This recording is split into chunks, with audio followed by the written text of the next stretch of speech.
संतों ने बार बार समझाया है कि मनुष्य का जीवन खाने पीने कमाने सोने के लिए नहीं मिला। ये देह कोई साधारण वस्तु नहीं है। ये तो वह दुर्लभ अवसर है जिसमें आत्मा अपने मूल घर लौट सकती है। लेकिन मनुष्य इस अवसर को पहचान नहीं पाता। बाहर की चमक दमक, रिश्ते नाते, धन दौलत और मान अपमान में उलझकर वह भीतर की पुकार को दबा देता है। संत कहते हैं कि जो शांति संसार में ढूंढी जाती है वह यहाँ कहीं नहीं है। यह संसार तो परिवर्तन का घर है। जहाँ परिवर्तन है वहाँ स्थायी शांति हो ही नहीं सकती। शांति केवल भीतर है, और भीतर जाने का एक ही मार्ग है, भजन। भजन कोई बाहरी क्रिया नहीं है। यह न शब्दों का खेल है, न कल्पना का सहारा। भजन वह अभ्यास है जिससे सूरत भीतर मुड़ती है। जब तक मन बाहर भागता रहेगा तब तक अशांति बनी रहेगी। संत कहते हैं कि मन को बाहर की आदत बहुत पुरानी है।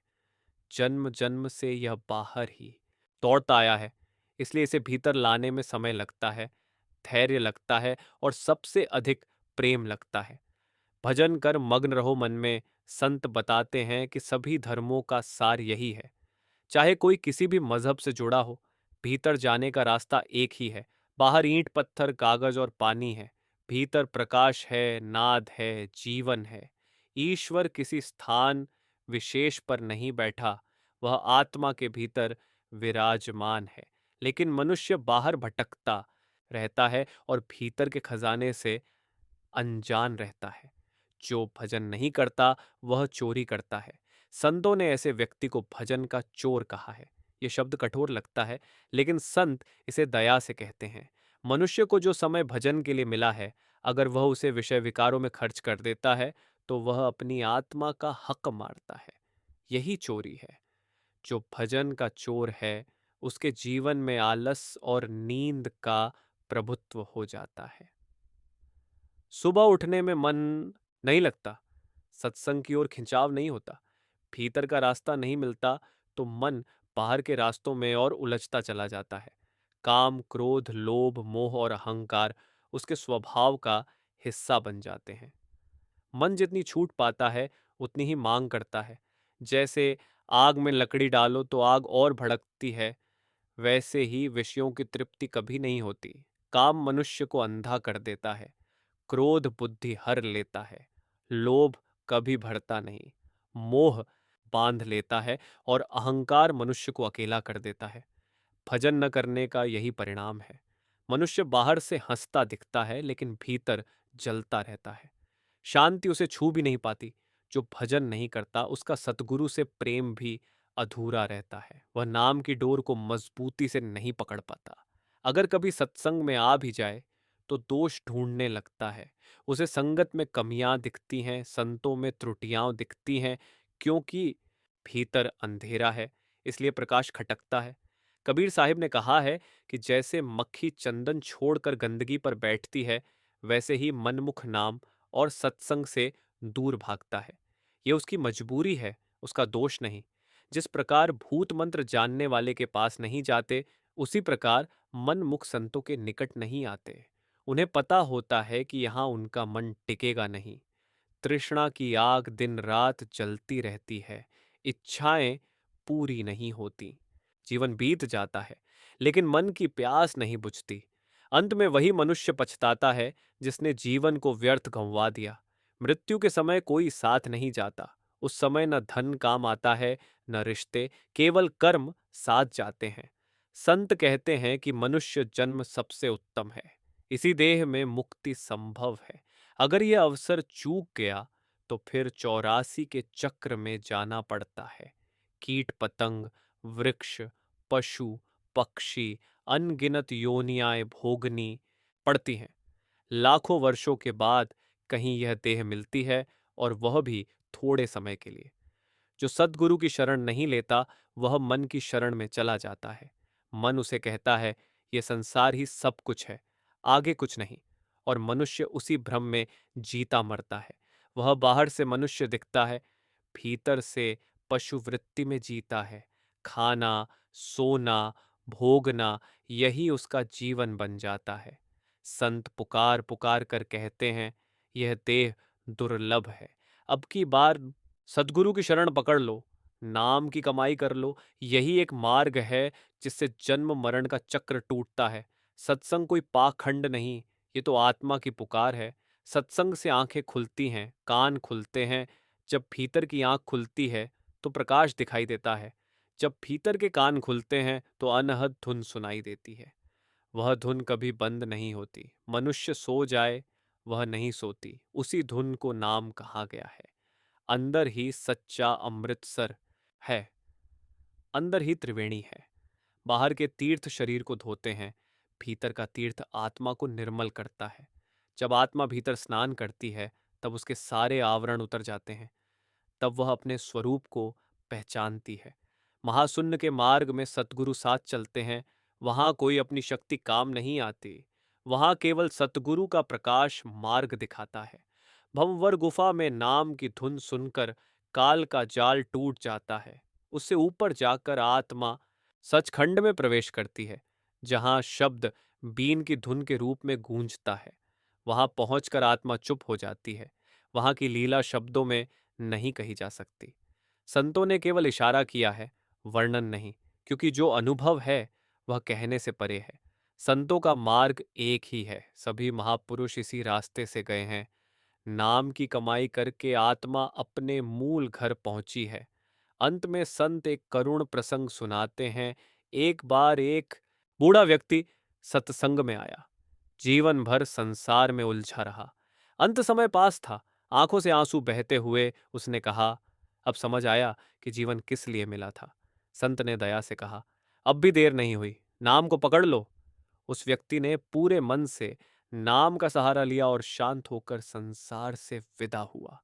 बाबा जी ने कहा है कि परमात्मा मनुष्य को कभी ठुकराता नहीं।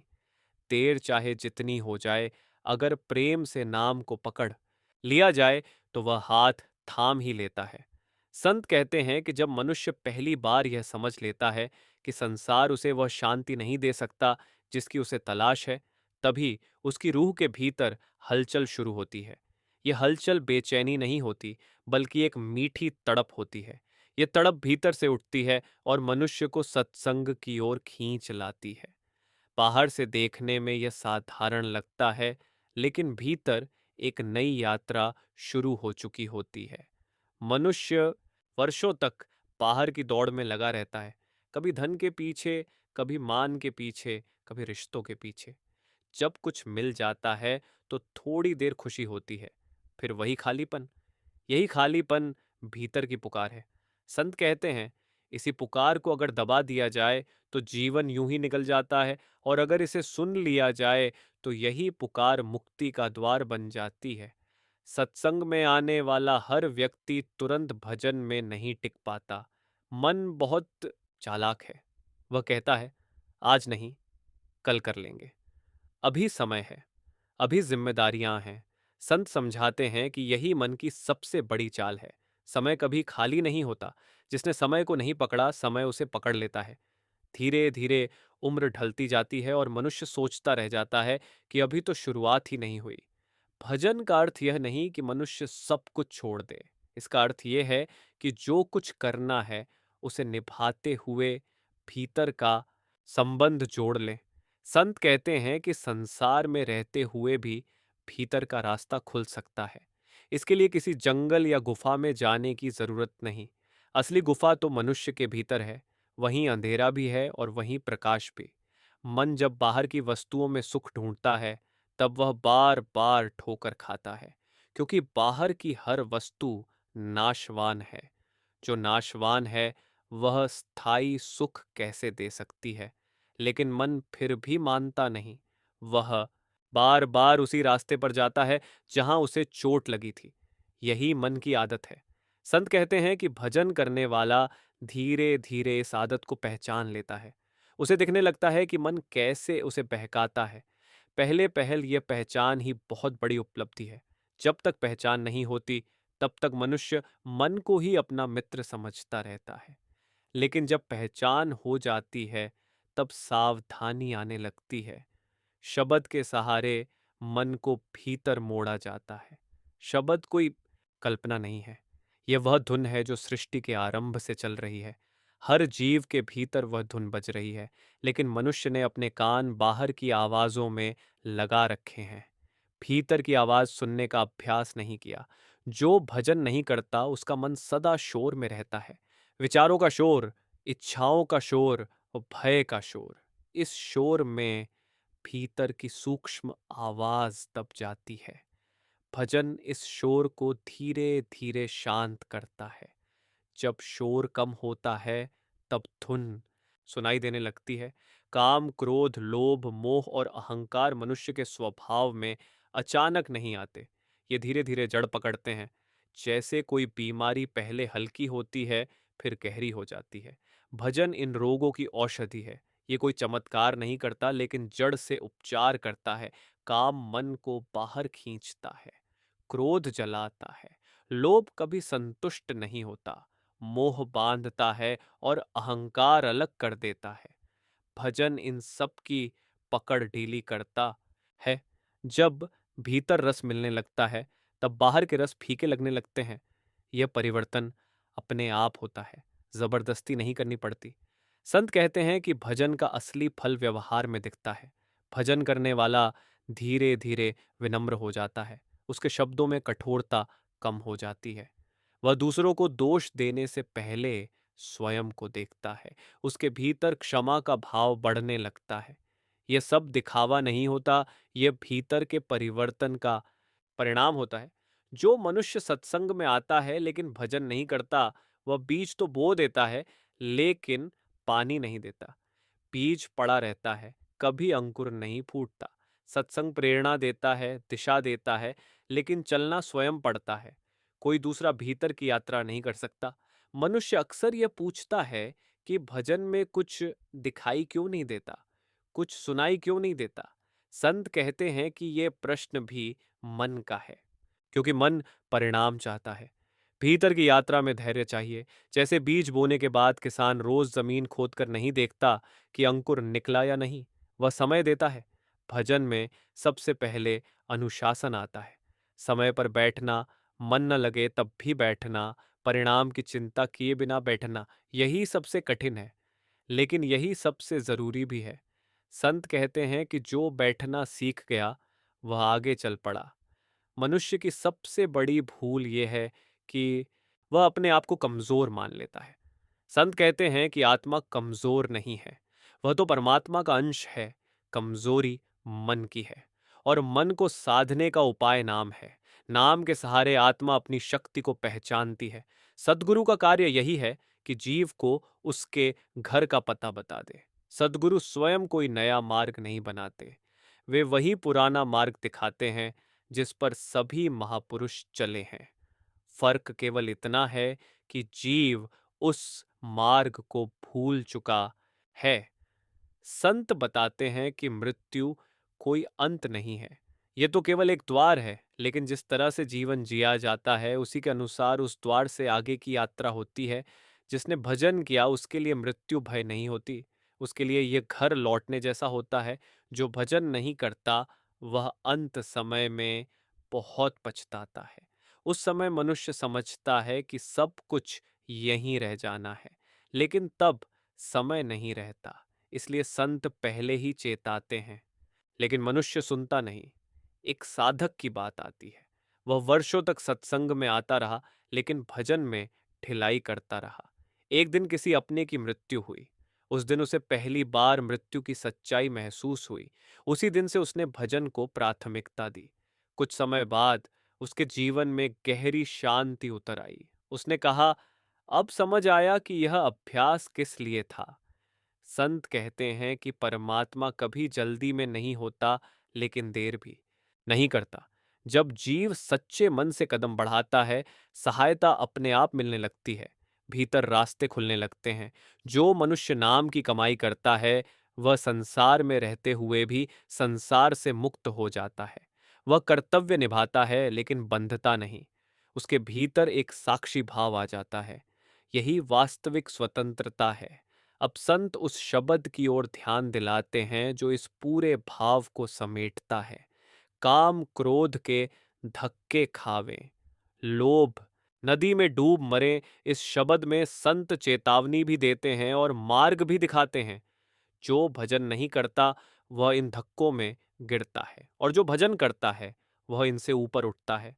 अंत में एक करुण उदाहरण दिया जाता है। एक वृद्ध महिला जीवन भर कष्टों में रही। पढ़ी लिखी नहीं थी, संसार का ज्ञान नहीं था, लेकिन नाम पर अटूट भरोसा था। रोज थोड़ी देर भजन करती थी। अंत समय में उसके चेहरे पर भय नहीं, शांति थी। जाते जाते उसके मुख से केवल नाम निकला। संगत ने देखा कि उसका चेहरा जैसे उजाला हो गया हो। बाबा जी ने कहा है कि नाम पढ़े लिखे का मोहताज नहीं, यह तो प्रेम का विषय है। जहां प्रेम है वहां मार्ग अपने आप खुल जाता है। संत कहते हैं कि जब कोई जीव सत्संग और भजन के मार्ग पर थोड़ा सा भी आगे बढ़ता है तो उसके भीतर दो तरह की शक्तियां काम करने लगती हैं। एक शक्ति उसे भीतर खींचती है और दूसरी शक्ति उसे बाहर रोकने की कोशिश करती है। बाहर रोकने वाली शक्ति को ही मन कहते हैं। मन बहुत पुराना साथी है। वह सहजता से हार नहीं मानता। जैसे ही जीव भजन में नियमितता लाता है, मन नई नई दलीलें देने लगता है। मन कहता है कि आज शरीर ठीक नहीं है, आज मन नहीं लग रहा, आज परिस्थितियां अनुकूल नहीं हैं। संत समझाते हैं कि मन कभी अनुकूल नहीं होने देगा। अगर मन के कहने पर चलेंगे तो भजन कभी स्थिर नहीं होगा। इसलिए संतों ने कहा है कि भजन मन के अनुसार नहीं, नियम के अनुसार करना है। नियम मन को अनुशासन में लाता है। भजन में बैठते ही विचारों की बाढ़ आ जाती है। पहले साधक सोचता है कि पहले ऐसा नहीं था, लेकिन वास्तव में पहले भी विचार थे। फर्क केवल इतना है कि अब वे दिखाई देने लगे हैं। जैसे जब पानी साफ होता है तब नीचे की गंदगी दिखने लगती है। यही कारण है कि बहुत से लोग यह समझ लेते हैं कि भजन करने से मन और अधिक बिगड़ गया है। संत कहते हैं कि यह बिगड़ना नहीं, बल्कि दिखाई देना है। भजन का पहला चरण यही है कि मन की चंचलता सामने आ जाए। जब तक रोग दिखाई नहीं देगा तब तक उपचार कैसे होगा। इसलिए संत कहते हैं कि भजन में जो संघर्ष दिखाई देता है वही प्रगति का संकेत है। जो व्यक्ति भजन से भागता रहता है वह इस संघर्ष से बच जाता है, लेकिन भीतर की बीमारी वैसी ही बनी रहती है। मनुष्य अक्सर ये तुलना करने लगता है कि फला व्यक्ति को अनुभव हो रहे हैं और मुझे नहीं हो रहे। संत कहते हैं कि तुलना भी मन की चाल है। हर जीव की यात्रा अलग है। हर जीव के संस्कार अलग हैं। जो आज दिखाई नहीं देता वह कल मिल सकता है, लेकिन तुलना करने से हतोत्साह ही बढ़ता है। भजन में सबसे बड़ी बाधा अहंकार है। अहंकार स्थूल रूप में नहीं आता, वह सूक्ष्म रूप में आता है। कभी साधक को लगता है कि वह दूसरों से बेहतर है, कभी लगता है कि वह बहुत नीचे है। दोनों ही स्थितियां अहंकार की हैं। संत कहते हैं कि भजन में न ऊंचा बनो न नीचा, केवल साधक बनो। संत समझाते हैं कि भजन कोई प्रदर्शन नहीं है, ये भीतर का काम है। जो बाहर बहुत धार्मिक दिखता है, ये जरूरी नहीं कि भीतर भी जुड़ा हो। और जो बाहर साधारण दिखता है, यह भी संभव है कि भीतर बहुत आगे हो। इसलिए संतों ने सदा भीतर की कमाई पर जोर दिया है, न कि बाहरी पहचान पर। मनुष्य की एक और आदत है, वह जल्दी परिणाम चाहता है। वह सोचता है कि अगर वह कुछ समय भजन करेगा तो सब कुछ बदल जाना चाहिए। संत कहते हैं कि यह मार्ग धैर्य का है। जैसे नदी धीरे धीरे पत्थर को घिस देती है, वैसे ही भजन मन को रूपांतरित करता है। यह परिवर्तन धीरे होता है लेकिन स्थायी होता है। जब साधक नियमित रूप से भजन करता है तो उसके जीवन में छोटे छोटे परिवर्तन दिखने लगते हैं। पहले जहां वह जल्दी क्रोधित हो जाता था, वहां अब वह ठहरने लगता है। पहले जहां वह हर बात पर परेशान हो जाता था, वहां अब वह साक्षी भाव से देखने लगता है। ये परिवर्तन बहुत सूक्ष्म होते हैं, लेकिन बहुत गहरे होते हैं। संत कहते हैं कि यही असली कसौटी है। अनुभव देखना उतना आवश्यक नहीं जितना व्यवहार में परिवर्तन देखना। अगर भजन के साथ विनम्रता नहीं आई, सहनशीलता नहीं आई, करुणा नहीं आई, तो समझना चाहिए कि अभी गहराई नहीं आई। नाम का अभ्यास मनुष्य को भीतर से जोड़ता है। जब भीतर रस मिलने लगता है, तब बाहर के आकर्षण स्वतः कम हो जाते हैं। संत कहते हैं कि वैराग्य पैदा नहीं करना पड़ता, वह अपने आप आता है। जब असली मिठास मिल जाती है, तब नकली मिठास फीकी लगने लगती है। जो मनुष्य संसार में रहते हुए भी भीतर जुड़ा रहता है, वही सच्चा गृहस्थ है। संतों ने कभी संसार छोड़ने की शिक्षा नहीं दी, उन्होंने मन छोड़ने की शिक्षा दी। संसार छोड़ना आसान है, मन छोड़ना कठिन है। लेकिन नाम के सहारे यह कठिन कार्य भी संभव हो जाता है। भजन के मार्ग पर चलते हुए कभी कभी साधक को सूनापन महसूस होता है। न बाहर रस रहता है, न भीतर अनुभव आता है। इस अवस्था को संत संक्रमण काल कहते हैं। इस समय बहुत से लोग मार्ग छोड़ देते हैं। संत कहते हैं कि यही सबसे महत्वपूर्ण समय होता है। जो यहाँ टिक गया वही आगे बढ़ता है। इस अवस्था में केवल श्रद्धा काम आती है। जो सद्गुरु पर भरोसा करता है वही इस सूनेपन को पार करता है, क्योंकि इस समय मन कुछ भी पकड़ने को तैयार नहीं होता। बाहर भी खाली लगता है और भीतर भी, लेकिन यही खालीपन आगे चलकर भराव बनता है। संत बताते हैं कि भीतर का मार्ग सीधा नहीं है, इसमें उतार चढ़ाव आते हैं। कभी उत्साह आता है, कभी निराशा, लेकिन जो साधक निरंतरता बनाए रखता है वही अंततः स्थिरता को प्राप्त करता है। भजन करते करते एक दिन साधक को यह अनुभव होता है कि वह शरीर नहीं है, वह देखने वाला है, सोचने वाला नहीं। यह अनुभूति शब्दों में नहीं आती, लेकिन जीवन को बदल देती है। डर कम हो जाता है, मृत्यु का भय ढीला पड़ने लगता है। जब मृत्यु का भय कम होता है, तब जीवन सरल हो जाता है। तब मनुष्य हर परिस्थिति को सीख की तरह लेता है। सुख में बंधता नहीं और दुख में टूटता नहीं। यही संतों की शिक्षा है। अब संत उस शब्द की ओर संकेत करते हैं जो मनुष्य को बार बार सावधान करता है। तृष्णाग्नि जले निस्वासर, नरकन माहिन पड़े। ये शब्द चेतावनी भी है और दया भी। चेतावनी इस बात की कि तृष्णा कभी नहीं बुझती, और दया इस बात की कि अगर समय रहते नाम का सहारा ले लिया जाए तो यह आग शांत हो सकती है। अंत में एक साधारण सा प्रसंग सुनाया जाता है। एक व्यक्ति जीवन भर व्यापार में लगा रहा, बहुत धन कमाया, नाम कमाया, लेकिन भीतर खालीपन बना रहा। जब वह वृद्ध हुआ और बीमारी आई, तब उसे पहली बार लगा कि अब कुछ भी साथ नहीं जाएगा। किसी सत्संग में वह चुपचाप बैठा रहा। शब्द समझ में नहीं आ रहे थे, लेकिन आंखों से आंसू बहते रहे। धीरे धीरे उसने भजन को अपनाया। अंत समय में उसने कहा, अब डर नहीं लगता। बाबा जी ने कहा है कि नाम मनुष्य को मृत्यु से पहले मरना सिखा देता है। जो जीते जी मरना सीख गया, उसे मरते समय कुछ नहीं खोना पड़ता। संत कहते हैं कि जब साधक भजन में टिकने लगता है, तब उसके भीतर एक सूक्ष्म परिवर्तन घटित होता है। पहले वह भजन को करने की चीज समझता था, लेकिन अब वह भजन को जीने लगता है। बैठना केवल बैठना नहीं रह जाता, बल्कि भीतर की दिशा में एक स्वाभाविक झुकाव बन जाता है। यह झुकाव दिखाने के लिए नहीं होता, यह भीतर अपने आप घटता है। इस अवस्था में मन पूरी तरह शांत नहीं होता, लेकिन उसका विरोध कम हो जाता है। पहले जहां मन हर समय बहाने ढूंढता था, अब वह थकने लगता है। उसे लगने लगता है कि इस साधक को रोकना आसान नहीं रहा। यही वह समय है जब भीतर की सहायता और तेज हो जाती है। संत कहते हैं कि जब जीव थोड़ा सा भी ईमानदारी से प्रयास करता है, तो ऊपर से कई गुना सहायता मिलती है। भजन में आगे बढ़ते हुए साधक यह भी देखता है कि जीवन की परिस्थितियां बदलती नहीं, लेकिन उन्हें देखने का ढंग बदल जाता है। वही लोग, वही जिम्मेदारियां, वही समस्याएं, लेकिन भीतर एक दूरी बन जाती है। ये दूरी उदासीनता नहीं है, ये समझ है। समझ ये कि जो बदल रहा है वह स्थायी नहीं है।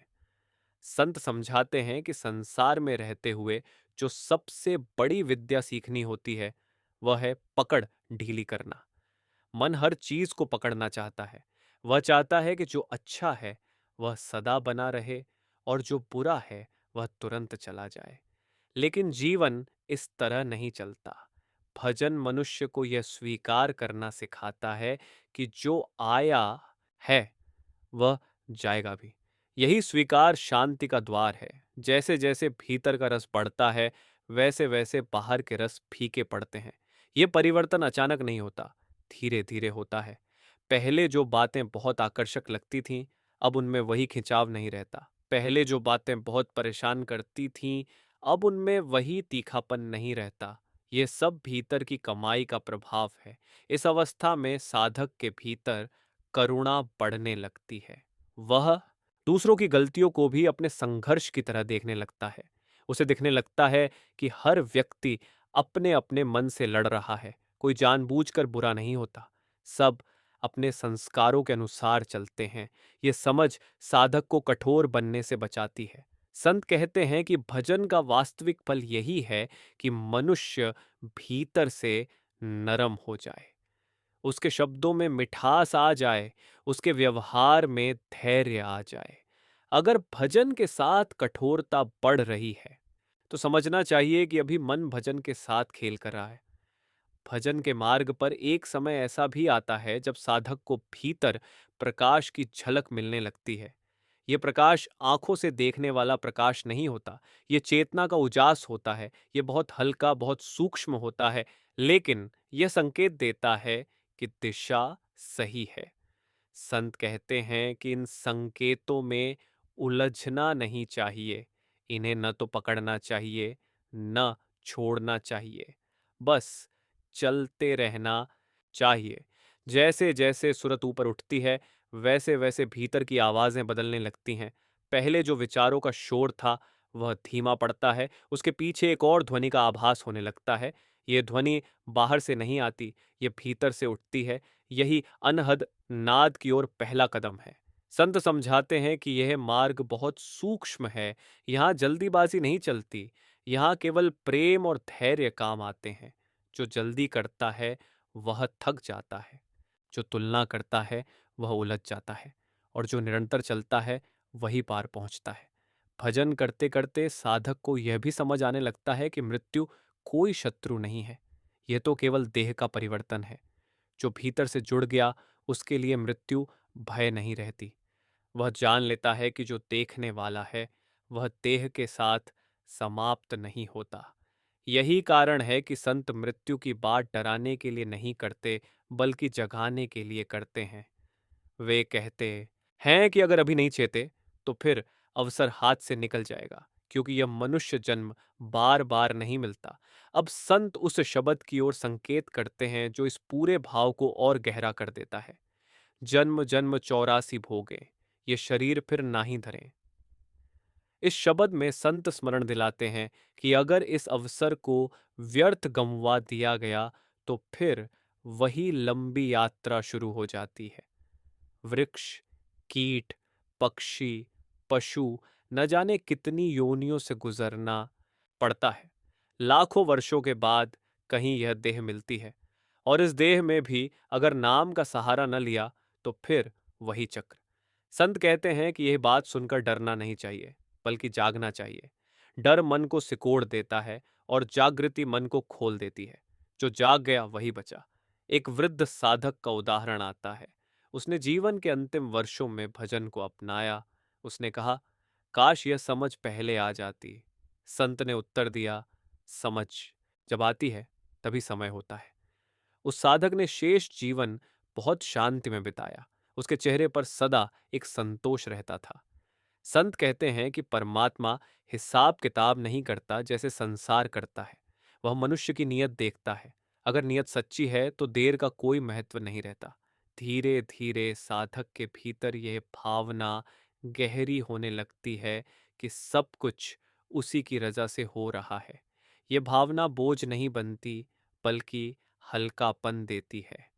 जो होना है वह होगा। मेरा काम केवल भजन करना है। यही समर्पण है। समर्पण का अर्थ ये नहीं कि प्रयास छोड़ दिया जाए। इसका अर्थ है कि प्रयास करके परिणाम छोड़ दिया जाए। यही संतुलन है। यही भजन का सार है। अंत में एक बहुत सरल लेकिन गहरा प्रसंग सुनाया जाता है। एक साधारण किसान था, पढ़ा लिखा नहीं था, दिन भर खेत में काम करता, शाम को थोड़ी देर चुपचाप बैठता। उससे पूछा गया कि वह क्या करता है। उसने कहा, कुछ नहीं, बस भीतर देखता हूं। उसके चेहरे पर जो शांति थी वह बड़े बड़े विद्वानों में भी दुर्लभ थी। संतों ने बार बार समझाया है कि यह मनुष्य जन्म कोई साधारण अवसर नहीं है। संसार में भटकते भटकते आत्मा थक जाती है, लेकिन समाधान बाहर नहीं, भीतर है। भजन ही वह मार्ग है जो मन को विषयों से हटाकर आत्मा की ओर मोड़ता है। जो भजन करता है वह धीरे धीरे काम, क्रोध, लोभ, मोह और अहंकार की पकड़ से मुक्त होने लगता है। उसके जीवन में शांति व्यवहार में उतरने लगती है। सत्संग दिशा देता है और भजन मंजिल तक पहुंचाता है। बिना भजन के सत्संग अधूरा है और भजन के बिना जीवन भी अधूरा रह जाता है। मृत्यु से पहले जो भीतर जुड़ गया उसके लिए मृत्यु भय नहीं रहती, वह केवल घर वापसी बन जाती है। अंततः यही संदेश है कि देर मत करो, ये देह दुर्लभ है, समय सीमित है और मार्ग सदा के लिए खुला नहीं रहता। अभी सतगुरु की शरण पकड़कर नाम की कमाई कर लो, यही जीवन की सच्ची सफलता है। बाबा जी का यही स्नेह भरा उपदेश है कि नाम को जीवन का केंद्र बना लो, बाकी सब अपने आप संभल जाएगा।